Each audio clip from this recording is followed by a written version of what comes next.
నమస్తే మిత్రులారా, నేను మీ శ్రీనివాస్ చౌహాన్ అడ్వకేట్. మిత్రులారా, ఈ పుస్తకం చట్టపరమైన సమస్యలకు పరిష్కారాలు అనే పుస్తకాన్ని, ఈ బుక్ని నేనే మీకు అర్థమయ్యే పరిభాషల్లో అనువాదము సంకలనం చేయడం జరిగింది. మిత్రులారా, అసలు ఈ పుస్తకంలో ఏముంది, ఎలాంటి అంశాలను పొందుపరిచాను అనే విషయాలను తెలుసుకునే ప్రయత్నం చేద్దాం.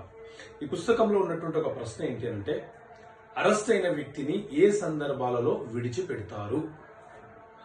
ఎవరైనా ఒక వ్యక్తి నేరం చేశాడని ఆరోపించబడుతూ పోలీసులు అతనిని అరెస్ట్ చేస్తే ఏ సందర్భాలలో విడిచిపెడతారు? సో మిత్రులారా, మన దేశంలో 2024 కంటే ముందు వరకు ఇండియన్ పీనల్ కోడ్ ఐపీసీ, అలాగే సిఆర్పిసి క్రిమినల్ ప్రొసీజర్ కోడ్ అనే రెండు క్రిమినల్ చట్టాలు బ్రిటిష్ కాలం నుంచి అమలు ఉన్నాయి. ఐపీసీ చట్టం ఏం చెప్తుంది అంటే, ఎవరైనా ఏదైనా ఒక నేరం చేస్తే ఏం నేరం చేశాడో ఆ నేరానికి సంబంధించిన సెక్షన్తో అతని మీద ఒక ఎఫ్ఐఆర్ నమోదు చేసి ఎంత కాలం పాటు ఆ నేరానికి శిక్ష విధించాలో చెప్పే చట్టమే ఈ ఐపీసీ చట్టం.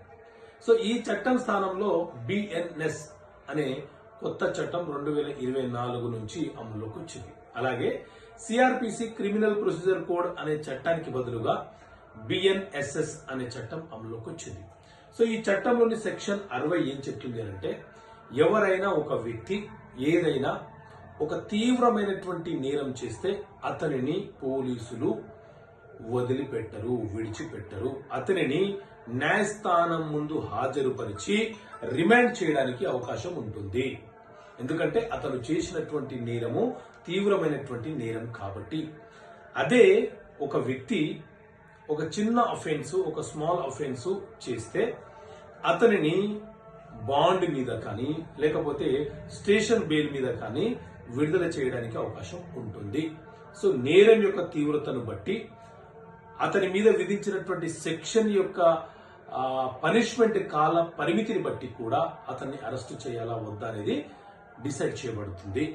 సో ఇలాంటి అంశాలను ఈ పుస్తకంలో పొందుపరచడం జరిగింది. ఈ పుస్తకం, ఈ బుక్ కావాలనుకునే వ్యక్తులు ఇక్కడ కనిపిస్తున్న నెంబర్కి కాల్ చేసి ఆర్డర్ చేసుకోవచ్చు.